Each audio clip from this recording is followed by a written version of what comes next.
Hi hello నమస్తే నేను మీ PS welcome to PS విద్యా సాధన విద్యా ఉద్యోగ అంశాల భాగంగా జాతీయ యువజన దినోత్సవం నాడు ఎవరి జయంతిని నాడు జరుపుకుంటారు. మరి ఫోర్బ్స్ నివేదిక ప్రకారం 2025 ప్రకారం ప్రపంచంలో అత్యంత కుబేరుడు ఎవరు? ఇలాంటి లేటెస్ట్ అప్డేట్స్ కోసం మన ఛానల్ లైక్ చేయండి, షేర్ చేయండి, మీ మిత్రులకు తెలియజేయడం మర్చిపోవద్దు. వార్తల్లోని మొదటి అంశం, ముఖ్యమైన అంశం వార్తల్లోని వ్యక్తులు. మరి హెచ్బిఎఫ్ సొసైటీ వ్యవస్థాపకుడు ఇదందర్ జీత్ తల్వార్ కన్నుమూత. మరి హైదరాబాద్ బుక్ ఫెయిర్ సొసైటీ వ్యవస్థాపకుడు అధ్యక్షుడు ఇజేందర్ తల్వార్ కన్నుమూశారు. మరి హైదరాబాద్లోని దోమలగూడలో ఉంటున్న ఆయన బుధవారం అర్ధరాత్రి వృద్ధాప్య సమస్యలతో మృతి చెందారు. ఇటీవల కాలం చేసిన ఇదందర్ జీత్ తల్వార్ మరి ఎవరు అని క్వశ్చన్ వచ్చే అవకాశం ఉంది. మరి హెచ్బిఎఫ్ సొసైటీ వ్యవస్థాపకుడు అని ఇక్కడ గుర్తుంచుకోవాలి. మరొక అంశం, వార్తల్లోని వ్యక్తులు. International tennis hall of fame class 2025 ఎన్నికైన క్రీడాకారులు ఎవరు అని చూసుకున్నట్లయితే మారియా షరపోవా రష్యా క్రీడాకారిణి, బాబ్ మైక్ బ్రయన్ అమెరికా కవల క్రీడాకారులు.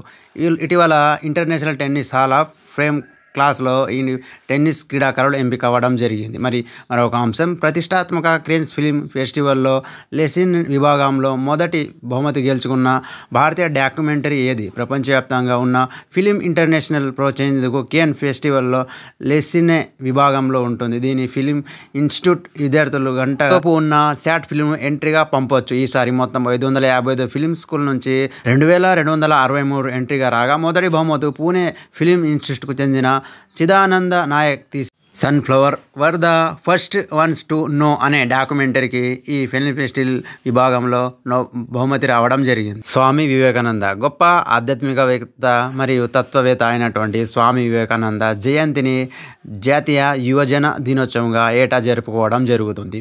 మరి స్వామి వివేకానంద బహుముఖ ప్రజ్ఞాశాలి మరియు ఆధ్యాత్మికవేత్త తత్వవేత్త అయినటువంటి స్వామి వివేకానంద జయంతిని జాతీయ యువజన దినోత్సవంగా ఏటా జరుపుకోవడం జరుగుతుంది. ఇక్కడ గుర్తుంచుకోవాలి. మరియు జాతీయ యువజన దినోత్సవం జనవరి 12 స్వామి వివేకానంద జయంతి సందర్భంగా ఈ దినోత్సవం జరుపుకోవడం జరుగుతుంది. స్వామి వివేకానంద గురించి చూసుకున్నట్లయితే ఈయన 12 జనవరి 1863లో కోల్కత్తాలో జన్మించడం జరిగింది. మరి ఈయన స్వామి వివేకానంద రామకృష్ణన్ మఠం వ్యవస్థాపకుడుగా చెప్పవచ్చు. స్వామి వివేకానంద 1893లో చికాగో, అమెరికాలోని చికాగోలో ఈయన ప్రసంగించినప్పటి నుంచి ఈయన అత్యధిక జనాదరణ పొందడం జరిగింది. ఒక అంశం, వార్తలోని వ్యక్తులు. ఆర్థిక మంత్రిత్వ శాఖ కార్యదర్శిగా ఉన్న తుహిన్ కాంత పాండే 2025 జనవరి 9న రెవెన్యూ కార్యదర్శిగా బాధ్యతలు స్వీకరించారు. ఇప్పటి వరకు ఆయన పెట్టుబడులు, ప్రభుత్వ ఆస్తుల నిర్వహణ విభాగం, దీపం ప్రభుత్వ రంగ సంస్థల విభాగం డిపిఈ కార్యదర్శిగా ఉన్నారు. మరి గుర్తుంచుకోవాలి, ఇక్కడ తుహిన్ కాంత పాండే రెవెన్యూ కార్యదర్శిగా బదిలీ కావడం జరిగింది. మరొక అంశం, ప్రస్తుతం ఆర్థిక సంవత్సరం 2024-2025లో స్థూల దేశీయోత్పత్తి జీడిపి వృద్ధి రేటు 6.3% నమోదు కావచ్చని ఎస్బీఐ రీసెర్చ్ నివేదిక తెలిపింది. జీడిపి వృద్ధి రేటు పరంగా ఏ సంస్థ విడుదల చేసింది, ఎంత శాతంగా నమోదైంది, అది గుర్తుంచుకోవాలి. మరొక అంశం, భారత అథ్లెటిక్స్ సమైక్య ఏఎఫ్ఐ అథ్లెటిక్ కమిషన్ చైర్పర్సన్గా లాంగ్ జంప్ దిగ్గజం అంజు బాబీ జార్జ్ ఎంపిక అయింది.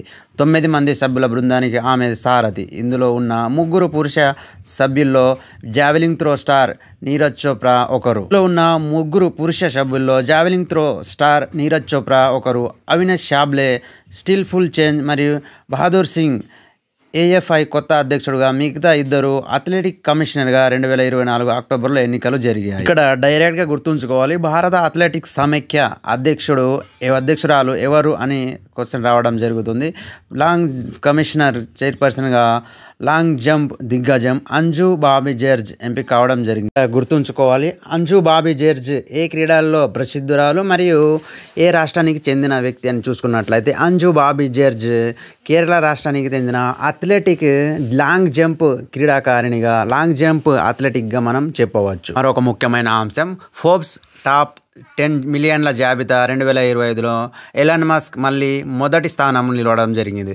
ఫోర్బ్స్ విడుదల చేసిన మిలియన్ల జాబితాలో 420 బిలియన్ల డాలర్లకు పైగా సంపదతో టెస్లా అధినేత అయినటువంటి ఎలాన్ మస్క్ మరోసారి మొదటి స్థానంలో నిలిచారు. వరుస క్రమం చూసుకున్నట్లయితే మరి ఎలాన్ మస్క్ తర్వాత జెఫ్ బెజోస్, తర్వాత మార్క్ జుకర్బర్గ్, మరి 3 వరుస స్థానాల్లో నిలవడం జరిగింది. మరి ఇది గుర్తుంచుకోవాలి ఖచ్చితంగా. కాంపిటేటివ్ పరంగా అత్యంత ముఖ్యమైన అంశంగా ఫోర్బ్స్ నివేదిక ప్రకారం అత్యంత ధనవంతులైనటువంటి వాళ్ళు వరుస క్రమం అడిగే అవకాశం ఉంది. ఎలాన్ మస్క్, జెఫ్ బెజోస్ మరియు మార్క్ జుకర్బర్గ్. ఇక్కడ గుర్తుంచుకోవాలి, వరుసగా ముగ్గురు 3 స్థానాల్లో నిలవడం జరిగింది. మరి ఇవాల్టి ఇవి నేటి current affairs. Thank you so much.